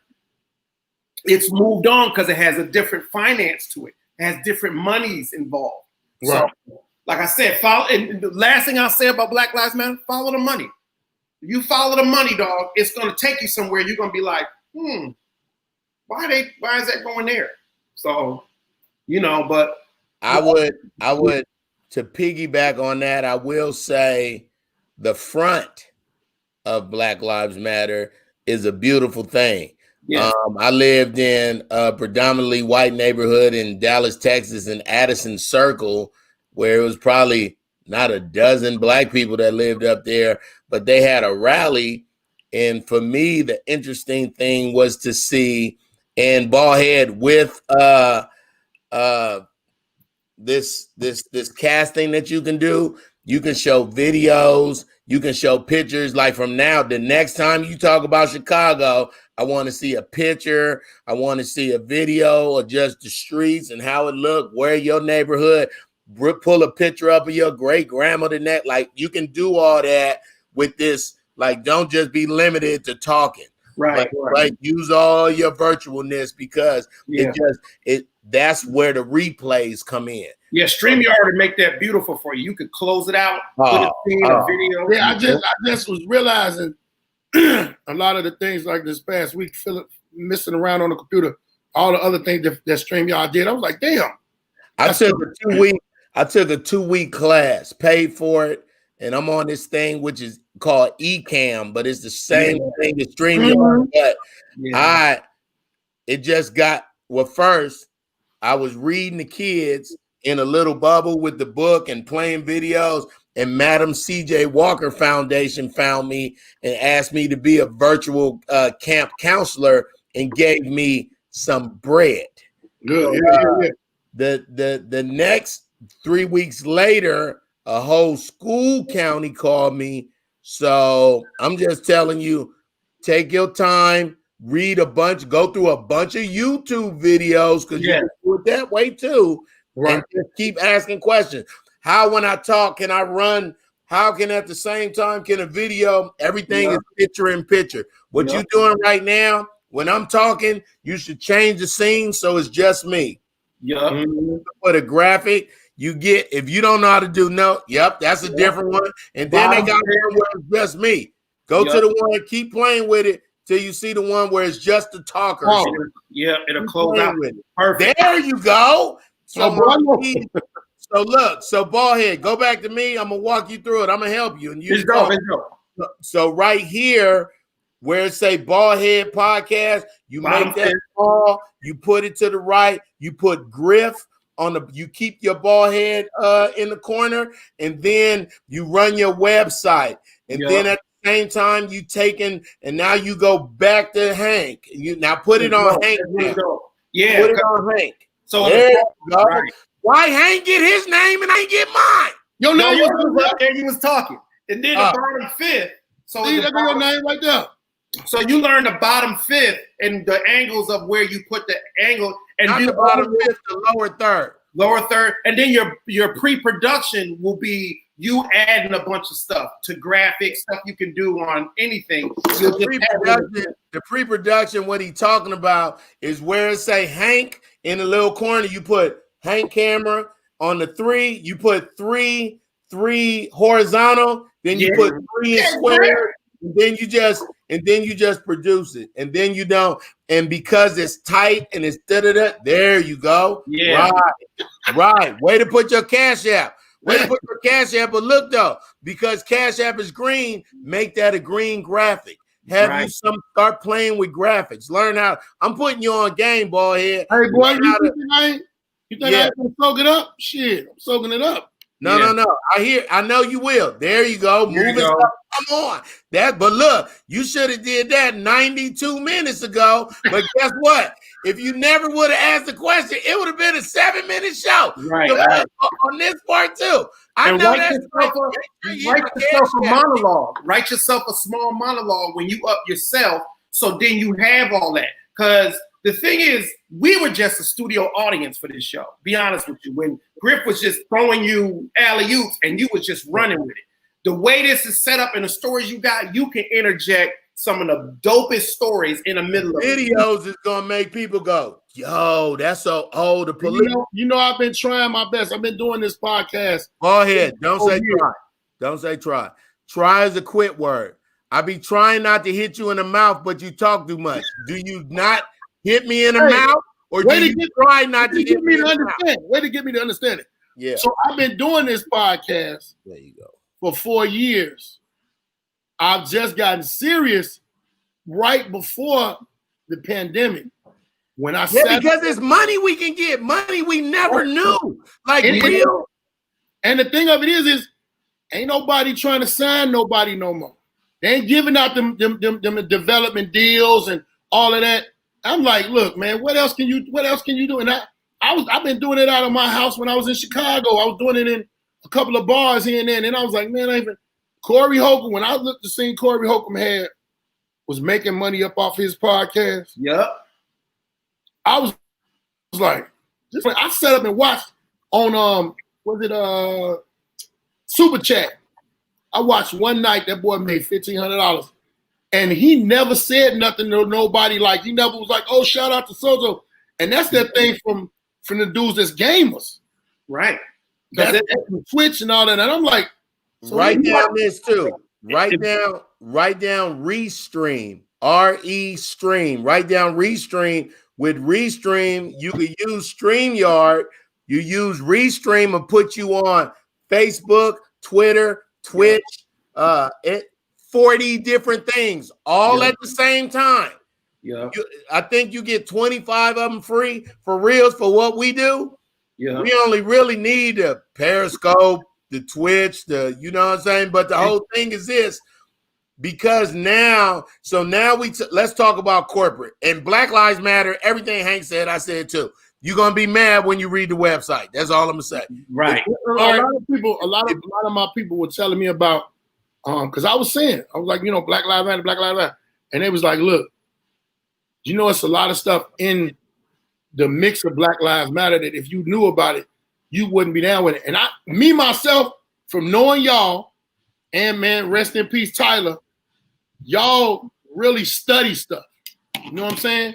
Y'all really study a lot of stuff. Y'all are read a lot of stuff. Y'all not just gonna talk about something y'all know about. And I know it's like it's a lot of comics before. To have y'all together like that, I knew I had to ask that. That was one question, because a lot of people don't even understand it. Even like myself, it's just like Farrakhan. I love Farrakhan. I love what he's talking about. I do too. When it comes to being a black man, raising a family, there's a couple other things that I might not agree with, Right. But when it comes to the power movement, everybody get up under that umbrella. Right. We'll all be fabulous. We'll all be fabulous. Right. And I want to say this in closing, that daddy-daughter show with your youngest daughter would be, it's so many. So they're telling you got to go. They've been telling you for a minute. You have to go. I got to go. My daughter's here. My youngest. How old is she? 10. Let me talk to her. And are you ripping the audio for this? Let me talk to her. Move over, Baldhead. Give her a seat. Scoot over. I already know. There's the Daddy of the Money show. Sit down. Say hello. Hi. Now you can produce the show with the cameras, Baldhead. Damani. Yeah, go ahead. Damani. My name is Griff, and that's Mr. Hank How at the bottom. Are you in the fourth grade or the fifth grade, my dear? Fifth. You just started fifth like this week? Yes. Tell me your favorite thought when you think about how awesome your dad is. Tell me what that thought is. When you say, man, my dad reminded me, I remember that one time. Tell me what that is. I don't know which one. Just give me one that you could just think of. I know first of all, Damani, that means a lot to some dads when you done had so many great times with your pops that you can't think of one. That says a lot about y'all's relationship, and I love that. So just give me one. One right now. Yeah, just tell me a story. Well, one time when first time I went to Atlanta with him, we went to a lot of places and he showed me around. Where were those places that you remember? So we went to IHOP first because it was nighttime, and then it was morning time.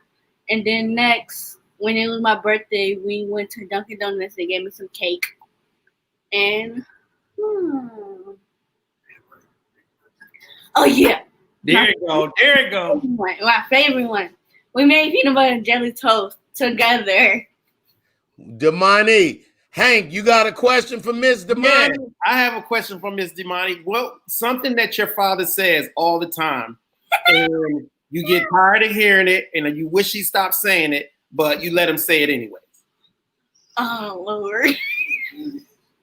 Luxurious. Damani, let me tell you something. I will be watching you and your dad's show, and I hope you watch me and my daughter's show too. Let us talk to your dad real quick. You were awesome. Thank you. You're welcome. She don't have to do that. She thinks she about something now. Baldhead. That's where it started, dude. She's a star. I wanted to talk to her. I hate dumb kids. I don't think dumb kids is cute. I don't think it's funny that they dumb. I hate they mama and all they teachers. Like, for real. I'm not saying. I raised 5 kids. All of them is in the gifted program. Yeah. All of them, I know what it takes to make a scholar. Yeah. Like, my family, we think is if a kid is dumb, my family will take you in and teach you stuff. Yeah. But what I loved about your daughter is I could tell y'all's relationship And it was funny when she was like, I can't think of just one. And then she went, oh yeah. She lit up. Hank was like, that's the one. She had never, and it tripped me out. I never knew. We watch. I watch a lot of scary movies, right? Me too. I'm a fan. Scary movies, so they won't be scared. So we was watching, and like I'm thinking of a snack, and I said I'm gonna make some peanut butter jelly sandwiches. I'm gonna toast the bread. So she had never had it. When she ate it, I wish I had a camera. It was ever happened to her. Something with butter and steak. She was like, man, what is this? And guess what? That's her story when she's 46. That's her story when she's 66. Do you know, when she was in Chicago and I was here, I would call her and I'd be like, listen, tonight, we're making a peanut butter and toast. So call me. And we would make it where she at and where I was at. That's dope. That's our thing. You know what I'm saying? And that when we finna watch the movies, we watch the movie together. So what I used to do with the scary movies, I used to make my sons watch The Making of Freddy Krueger. So we would sit and watch. So we start getting very into, like, I still watch special effects makeup shows. They got special effect makeup shows. Like they got cooking shows on Sci-Fi, right? So I watch blood in the movies and go, that's too much cornstarch. Yeah, quality. They should have thinned that splatter. That splatter ain't as good. You ever see the squirty severed bones? You ever see the squirty off cue? Oh my God! You be like, what? Why would the carotid squirt like that? It don't squirt like that. People that get shot in the face. When people get shot in the face, I look like this. Any Quentin Tarantino or Rodriguez movie, you're gonna have so much blood. So Rob Zombie too, so much blood. Rob Zombie wanted you to get wet. Right. Rob Zombie felt like he wanted you to feel moist when you left. Like he wanted you to know the blood. Everybody dying. Like everybody. Everybody dying. Nobody lived through it. My wife does surgery, right? So it's so funny. We watch a scary movie and somebody get cut, and she'll be like, you can't, his arm would still be on. What do you mean? She said, because he didn't cut the main tendon that's going. I'm like, well, I mean, it wouldn't even fall directly off. You see how it fell off? See how clean it was? Yeah. Let me tell you something. The first time I seen a person get shot in real life opposed to TV, I was like, hey man, what? I seen the TV first. I'm like, why the hell he ain't leaving? Like, and he's still walking around. What the hell? I knew shit was phony. Oh yeah, dude. The way people are shooting guns. Bro would give me snacks. My father makes Smith and Wesson. Hey, I just had one. Oh, I'm on this sugar, low carb. I can't have nothing, dude. I'm eating smoothies. I'm walking 7 miles a day. I'm drinking 2 smoothies a day. I'm just doing 3. Could you? No. I just started 4 this week, but I walk my dog the rest of the day, so I do 4 at one time, then I do 0.75 and 0.8. Challenge yourself, bro. Challenge yourself. Let me tell you something. And the best part about that is I'm only beating me. Like and now in my family chat, if you really got a family chat with your brothers and sisters, we all trying to put our steps at the end of the day. Yeah. You know what I'm saying? And that whole thing is encouraging and helping, because right now it's so many ways that you can get with people that it's no excuse to let COVID or anything else make you not want, you can still, y'all out here being all healthy men and whatnot, Sabrina. Me and my brother have a ring closing race. So if my brother texts me, he'd be like, I closed my ring, it's 9:15. I just charged my phone up. Do you know I got a friend in Chicago that we got the step challenge? I told her the other day, I said, I be cheating. I be around the house walking back and forth. That ain't cheating. That's just a short. That ain't cheating. Cheating is kicking your feet on a rocking chair and not going nowhere. You walk around the crib. You walk around the kid. Hey, Sabrina, I got a mountain bike It's too hot to ride it right now. You gotta ride a mountain bike up here in Atlanta at 4:00 in the morning. If I don't go on my walk in Dallas at 8:37 a.m., I gotta go later at night. Let me tell you something about Dallas. I used to put it on my son. I used to put my watch. My wife used to check. I put my watch on my son and just let him run around the house. He'd be like, "Whoa, you got all your steps." I'd be like, "Yeah, give me a watch." My sister had me do a 5K walk. I was walking for 2 miles. Listen, didn't know that. Wasn't thinking about it. Never heard. The 3K. Remember, I was thrown off about the 86 months. Yeah. We out there, and they told me it's like 20 people out there. And we doing this 5K. So I said, man, we really got to walk 5 miles. I found out that day, everybody out there, we was all stupid at the same time. One woman got on her phone and asked Siri, how far is 5K? Like 3 point something. I was like, oh, okay. But it was early in Dallas. And it just happened to be a blessing because it was like it was going to rain or something. It didn't rain. And it was warm. It wasn't that real Dallas weather. Y'all, I walk. I thank God for my health. I thank God for my extremities. I thank God for my vision, for my hearing, for my wit, to bless me with more things he want me to do with my platform so I could please him. And the next thing I know, I'm back at the house, 4 miles. I get on some business phone calls, 4 miles gone. So it's a lady that I passed right around. If I had to guess, she was probably 61. She probably used to be hella fat, but she done lost her weight. So when I pass her, I go, how many you walking a day? And she said, man, I just hit 6. I'm gonna probably end up with 7. So she my motivation. When I used to go up and down Stone Mountain Park, I went up one day 5 times, up, down, up, down, up, down, up, down, up, down. My 4th time going up, it was an old black man. He said, this is my 11th time going up. Yeah. Oh, man. It's muscle memory. You got to think about it. Like all the stuff, technology that we have to get us in shape. We got ellipticals, all that. They have none of that. They have I got an aunt. We was at one of my cousins' barbecues. I'm telling you, we're going to get up out of here. My aunt, we couldn't find her. We're like, where's she at? Where's she at?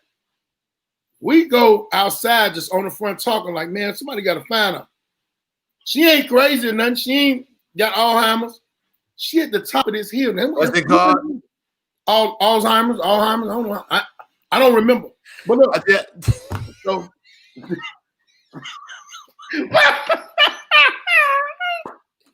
so she done walked. She walking so far. When she coming back, I'm looking at her, I'm like, that's so funny. I don't know who that lady I don't remember. That's so funny. Alzheimer's. How you say? I don't remember. But hey, man, I really want to thank y'all for coming on last week, man. And it was the best. This was so perfect. Is my day up here? She left.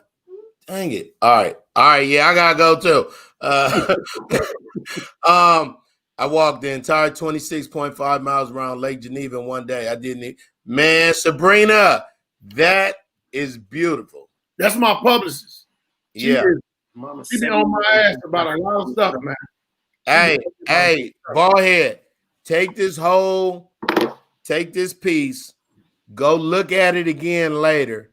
Write down everything that you couldn't write down because you was so much talking. But when me and Hank start giving you that game, write that stuff down. And homeboy, call me whenever, and I could walk you through it because I know how. Oh, I don't remember was the best. I was about to ask him as he said it on stage yet. I kind of like that. Hey, look, if he don't remember is this a comedy safe place? Right. Somebody told me, you got one show to do that. I appreciate that. I'm taping something tomorrow. I'm doing it tomorrow. One time. Right.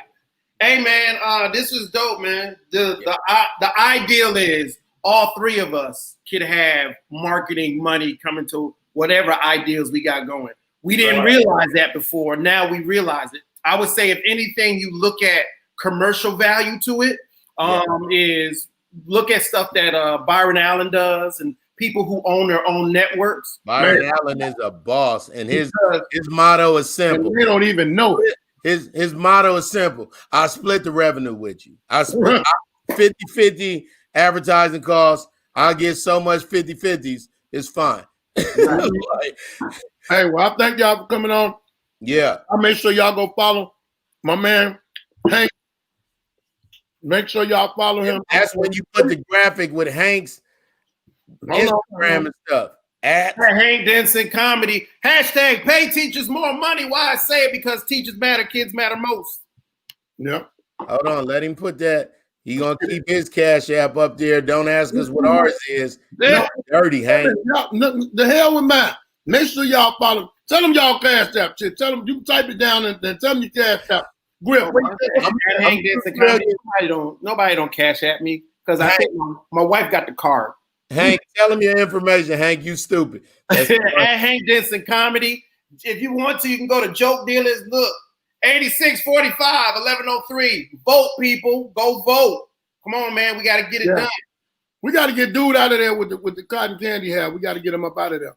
Right. How much is that shirt? What colors you got in that? I got black and white in your size. Just tell me your address. I'll send it to you. Hey, yo, what's crazy about it is I can scan it with AR and it reads a video off of it. Like you are. Yeah, he showed me that a long time ago, and I was like, I put it in everything. It play a video? If I can get it to play it, it's weird. Sometimes I gotta be at a certain angle. I can't. No. I have to imagine. Yeah, but it'll not today. Tell somebody, put the QR on your phone and get it right here. Yeah, like I could do it. Like if it's a once you do it once to the phone, it'll catch it and it'll keep doing it. Well, Grip, tell them your information. Go ahead, I'm Grip. 2 trillion on everything. The number 2, the word trillion, 2 trillion Instagram, 2 trillion website, 2 trillion Cash App, Baldhead. Thanks for having me, man. I don't think it's a coincidence that I woke up right before you wanted to do this. This show was important. Go back. Write it down, listen to folk, but you there, dog. I'm gonna be rooting for you when they say, Baldhead just signed this thing with Universal MC. Just all right. I'm gonna be like, good. I'm gonna go just like this. I'm like, it's about time. Why not? He deserves it. Good, man. Hey, all right, man. I gotta go. Y'all stay blessed. Yeah, I want one of those shirts. Put the link up. What's the web? Put his website up.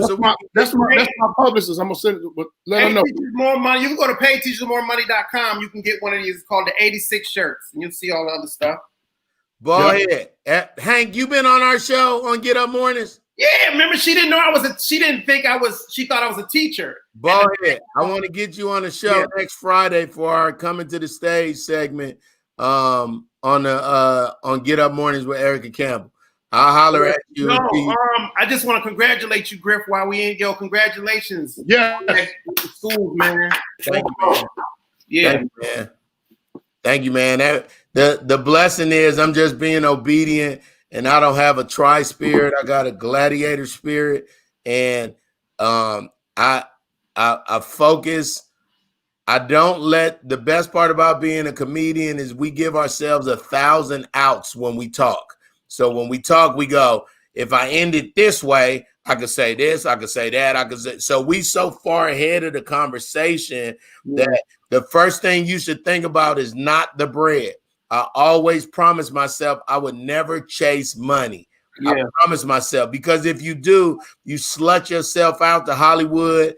You doing $5, you headlining for $5. Like I just never wanted to be that person. So I thank God for teaching me obedience and the importance of it. And the fact that we know that we can sow a seed and we don't have to sit out a window looking at it like a farmer for the rest of we just go to the next thing, and next thing we know, oh man, I need like 9 dudes to help me with this harvest back here. So I learned from looking at my mentality. I learned from looking at my son in the house and watching how everything, the structure's moving. I can't will him my comedy career. but I can leave him production rights and copyright and trademark and licensing. Right. And I can give him writing credits on stuff and production credit on stuff that goes viral. I can give him, and when I go to schools and I talk career day, I tell kids, do you own your name? Did you buy a .com? Did you do this? Because you can go viral tomorrow and you don't own your name. So then everybody comes in and buys your name and buys everything around you. Then you have to go back and buy yourself back, and you can't monetize because you have nowhere to put it. So me hearing you say that, my publicist was dead on me about a lot of that. That's why I'm getting my business together this late in the game, but it ain't never too late. It's never too late. No. It's never too late because as an entertainer, it ain't never over. Yeah. You could get put on in 4 years, Baldhead, with everything that we was just talking about. So, and all that is real. It's almost like rears. They like, because when you sit down with anybody now, they're going to ask you, what can you control and how much of it can you do? And then you can decide what I'm going to give them, what I'm going to hold out for, what's the better deal, what I'm going to control altogether.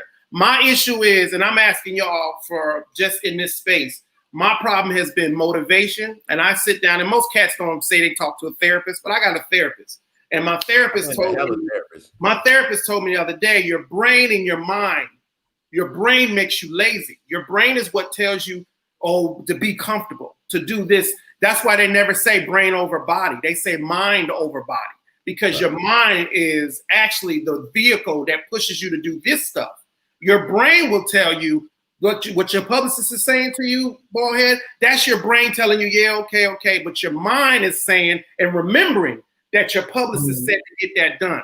All I've been thinking of, and I want to share this with y'all, is if you're worth $20 million here mentally, move in that $20 million space every day. Come on. Get up in the morning.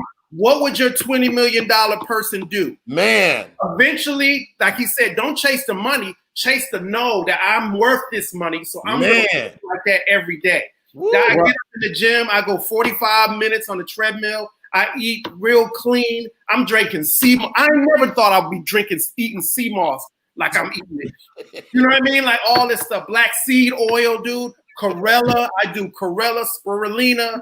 Dude, I got this air fryer. I ain't touch no grease. But what I do know is air fryer something special, dog. The air fryer will make a whole full meal in 20 minutes, dog. And air fryer, beautiful thing, dog. Man, dude, I'm gonna tell you what I put in here. Lamb chops in here. I put lamb chop, chicken, and fish. Same meal. Salmon. Damn. Same meal, dog. Same. Hey, man. We gotta go. We're giving too much game. We gotta go. But I love y'all. I thank y'all brothers for being on Baldhead's podcast, man. Make sure y'all go follow them. Hey, I'm gonna holler at y'all, man. All right, bro. Hey, man. Yes, sir. Man, y'all pray for me. I pray for y'all. Peace out. Signing out.